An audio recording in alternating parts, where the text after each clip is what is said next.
নমস্কার, আমি সুমি কিচেন থেকে সবাইকে স্বাগতম। আজ আমি আরও একটা নতুন রেসিপি নিয়ে এসেছি। রেসিপিটা পুরো দেখার জন্য অনুরোধ করব। আর যদি ভালো লেগে থাকে লাইক কমেন্ট শেয়ার করে দেবেন। আজ আমি বড়া বানিয়ে দেখাবো। আমি তার জন্য হিংচে নিয়েছি। তো আমাদের এইদিকে এগুলোকে হিংচেই বলে। তো তোমরা কে কী বলো সেটা কমেন্টে জানাবে। তো আমি প্রথম হিংচেগুলো পরিষ্কার করে ধুয়ে নিয়েছি, তারপর কেটে নিয়েছি আর ছোট ছোট করে কেটে নিয়েছি। এখন আমি কাঁচা লঙ্কা 5 থেকে 6টা কেটে রেখেছিলাম কুচি করে দিয়ে দিয়েছি। আর জিরে 1 চামচ, আর দিয়ে দিচ্ছি নুন স্বাদ মতো, আর হলুদ 1/2 চামচ।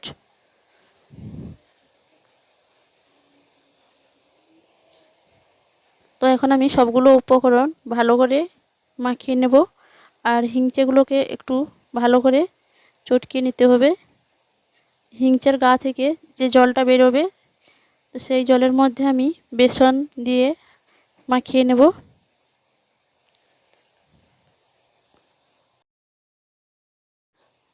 সবগুলো উপকরণ মাখিয়ে নিয়েছি খুব ভালো করে। আর এখন আমি অল্প অল্প বেসন দিয়ে মাখিয়ে নিচ্ছি।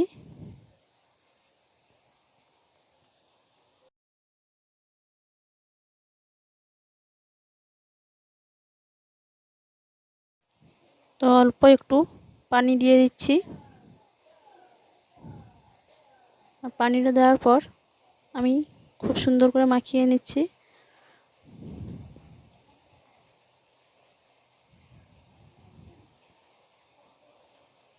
তো এখন আর যে বাকি বেসনটা ছিল সেই বেসনটা দিয়ে দিচ্ছি।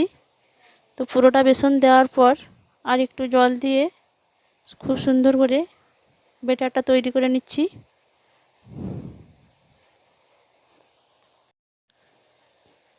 তো হিংচের বড়া বানানোর জন্য খুব সুন্দরভাবে ব্যাটারটা তৈরি হয়েছে। তো এখন আমি এটা 5 মিনিটের জন্য রেস্টে রেখে দিচ্ছি।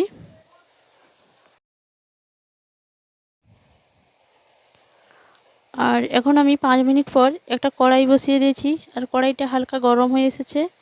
এখন আমি সাদা তেল দিয়ে দিচ্ছি। তো তেলটা দেওয়ার পর তো তেলটাও গরম হয়ে এসেছে। এখন আমি ব্যাটারটা প্রত্যেকটা বড়ার সাইজে বসিয়ে দিচ্ছি। তো এই বড়াগুলো ভাজার জন্য ডুবো তেল দেওয়ার দরকার নেই, অল্প তেল হলেও বড়াগুলো ভাজা হয়ে যাবে। তো কড়াইটা আমার ছোট থাকার জন্য আমি অল্প অল্প করে ভেজে নিচ্ছি। তো আমার এক পাশ ভাজা হয়ে গেছে বড়াগুলো, অপর পাশ উল্টিয়ে নিচ্ছি।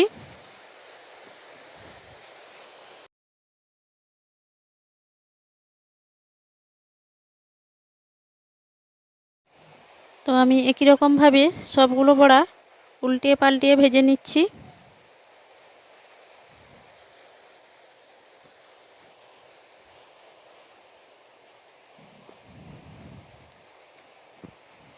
তো বড়াগুলোর এই পিঠটা ভাজা হয়ে গেছে।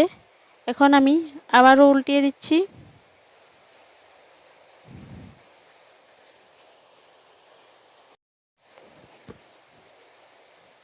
তো সবগুলো বড়া উল্টিয়ে দেওয়ার পর আমি একটা বাটি নিয়েছি। তো বাটির সাহায্যে বড়াগুলোকে একটু ভালো করে চিপে চিপে ভেজে নিচ্ছি। আর বড়াগুলো একটু এরকম বাটিতে চিপে দিলে বড়াগুলো ভালোভাবে ভাজা হয়, ভিতরটা কাঁচা থাকে না। আর দেখতেই পাচ্ছ বড়াগুলো আমার লাল লাল করে ভাজা হয়ে গেছে। এখন আমি বড়াগুলো উঠিয়ে নিচ্ছি।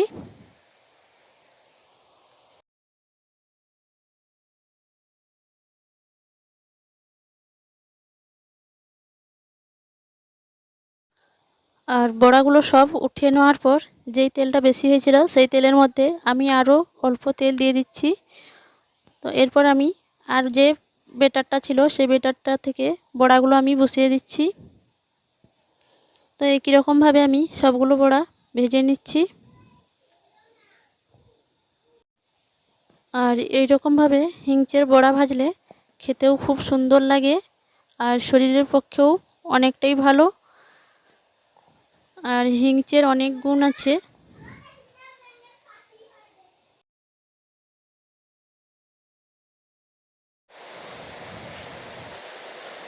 তো এখন আমার বড়াগুলো এক পিঠ ভাজা হয়ে গেছে, অপর পিঠও উল্টিয়ে দিচ্ছি। তো এই নতুন রেসিপিটা কেমন লাগলো কমেন্ট করে জানাতে ভুলবেন না। আর ভালো লেগে থাকলে একটা লাইক দিয়ে দেবেন। আরও এইরকম নতুন নতুন ভিডিও নিয়ে আসবো, দেখার জন্য অনুরোধ রইল। আর সবাই ভালো থাকবেন। অনেক অনেক ধন্যবাদ পুরোটা ভিডিও দেখার জন্য।